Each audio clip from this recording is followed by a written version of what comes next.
Bismillahirrahmanirrahim. Alhamdulillahi rabbil alamin. Wassalatu wassalamu ala ashrafil anbiya'i wal mursalin wa ala alihi wa sahbihi ajma'in. Assalamualaikum warahmatullahi wabarakatuh.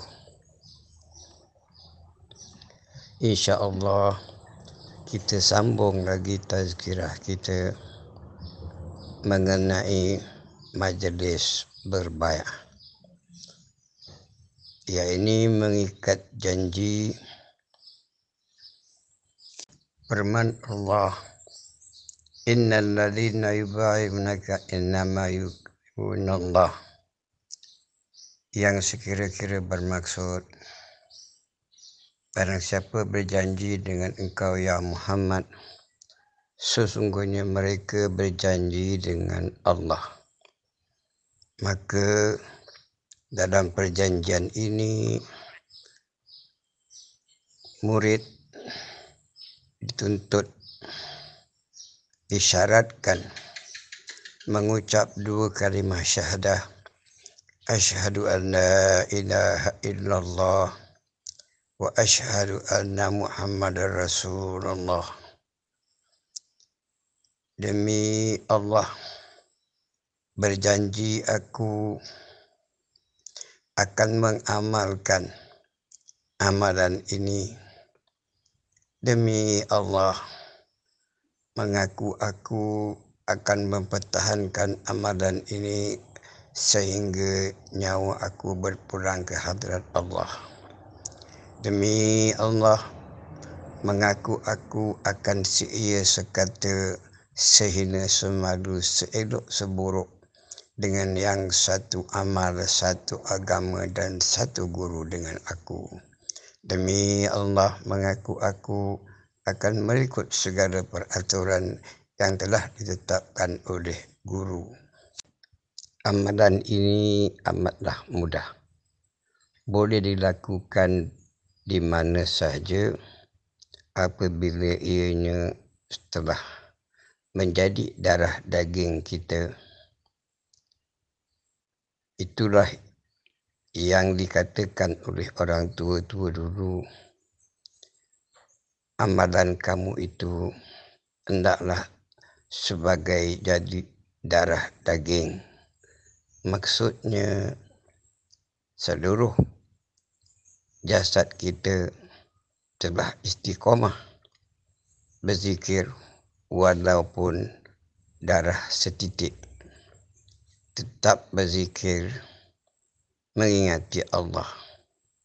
Ini dapat dilakukan oleh mereka yang telah menerima bai'ah dan mengamalkannya. Zikir itu ada beberapa tingkatan.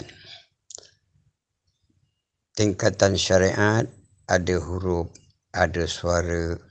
Zikirnya la ilaha illallah. Dan tingkatan zikir yang kedua, zikir tariqah. Zikirnya Allah, Allah. Di dalam hati mengikut gerakan jantung. Ada huruf, tiada suara. Dan zikir ketiga, tingkatan hakikah. Memandang turun naik nafas. Semasa nafas masuk, yakni naik, zikirnya hu. Semasa nafas turun, yakni keluar, zikirnya Allah. Dan tingkatan zikir yang keempat, daripada nafas meresap seluruh jasad menjadi nyawa. Semua pakat, darah, daging, tulang dan urat mengabdikan diri kepada Allah. Tiada huruf, tiada suara, ada rasa. Rasa inilah yang dikatakan iman. Maka ilmu itu ada dua bahagian. Pertama, ilmu cerita dapat kita pelajari, dapat kita tuntun dan sebagainya. Yang kedua, ilmu rasa hanya dengan anugerah Allah, berkat daripada amalan yang kita amalkan, yang diterima ataupun yang dibai'ah daripada guru, yang berwasilah dari guru ke guru sampai kepada Rasulullah sallallahu alaihi wasallam. Saya mula bertarekah semasa berumur 28 tahun, menerima tarekah Samaniyah daripada Ayah Haji Sainan atau lebih dikenal dengan Tuan Guru Haji Zainal Abidin Bentung Pahang.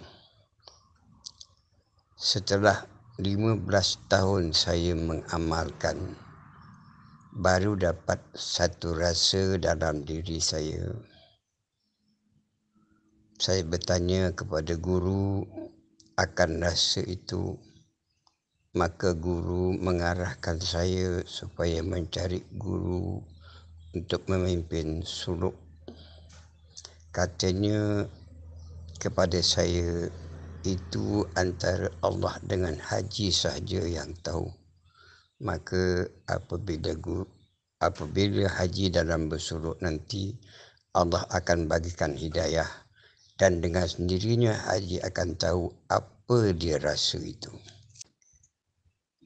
Setelah 20 tahun saya mengamalkan tarekah Samaniyah, bermula daripada tahun 74 sehingga tahun 94, saya berjumpa dengan Tuan Guru Haji Abdul Wahab Rengging,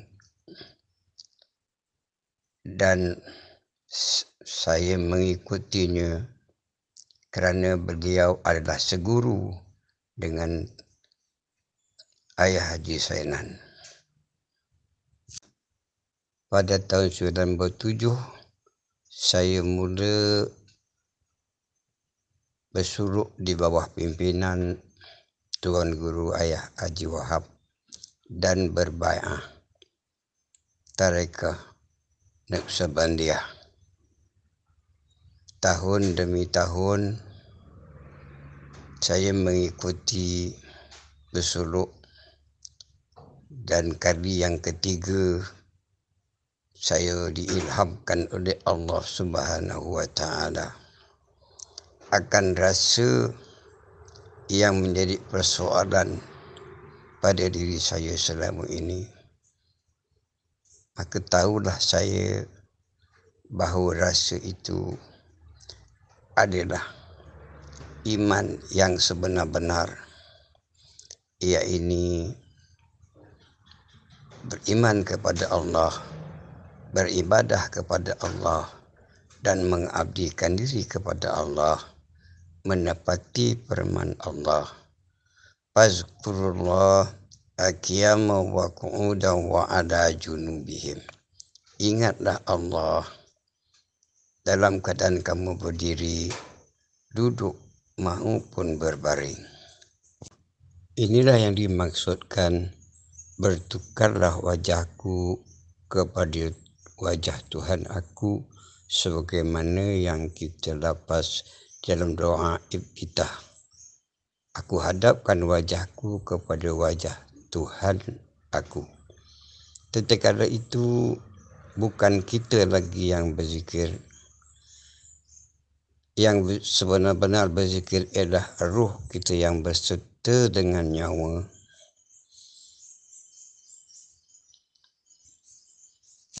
Kita hanya memandang dan merasakannya sahaja. Innamal a'malu binniyat. Sahnya satu ibadah itu bergantung kepada niat. Setelah kita dapat mengenal akan iman yang sebenar-benarnya, barulah kita dapat melaksanakan ibadah yang berterusan. Amalan walaupun sedikit tapi istiqomah, yakni berterusan. Itulah yang lebih tinggi nilainya di sisi Allah Subhanahu wa Ta'ala.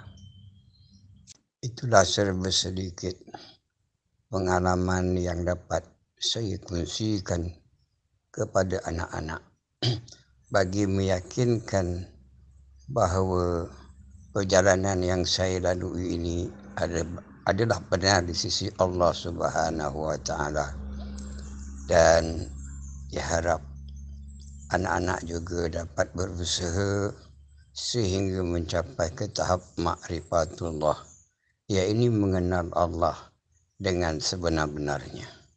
Menepati hadis Rasulullah yang bermaksud awal-awal agama mengenal Allah. Mengenal Allah itu atas dua jalan. Pertama syariat dan kedua hakikat. Syariat melalui diri kita yang zahir, yakni jasad, dan hakikat melalui diri kita yang batin, yakni ruh yang berserta dengan nyawa. Itulah yang dimaksudkan syariat tanpa hakikat, hampa dan kosong, tiada nilainya di sisi Allah Subhanahu wa Ta'ala. Hakikat tanpa syariat batal, yakni tak wujud. Syariat dan hakikat disatukan, lengkap melengkapi sebagaimana jasad berserta dengan roh, yakni hidup. Apabila hidup jasad melalui sifat hayat, maka ternyatalah sifat makni yang lainnya, iaitu ilmu pada akal kita, kudrat pada tenaga kita, iradat pada nafsu kita, sama pada telinga kita, basar pada mata kita, dan kalam pada lidah kita. Itulah yang dimaksudkan insan itu rahsia aku dan aku rahsianya, dan insan itu tempat aku menyatakan rahsia aku. Siapa yang sebenar-benar insan itu, insya-Allah akan kita huraikan pada perjumpaan kita yang akan datang. Diakhiri dengan wassalamualaikum warahmatullahi wabarakatuh.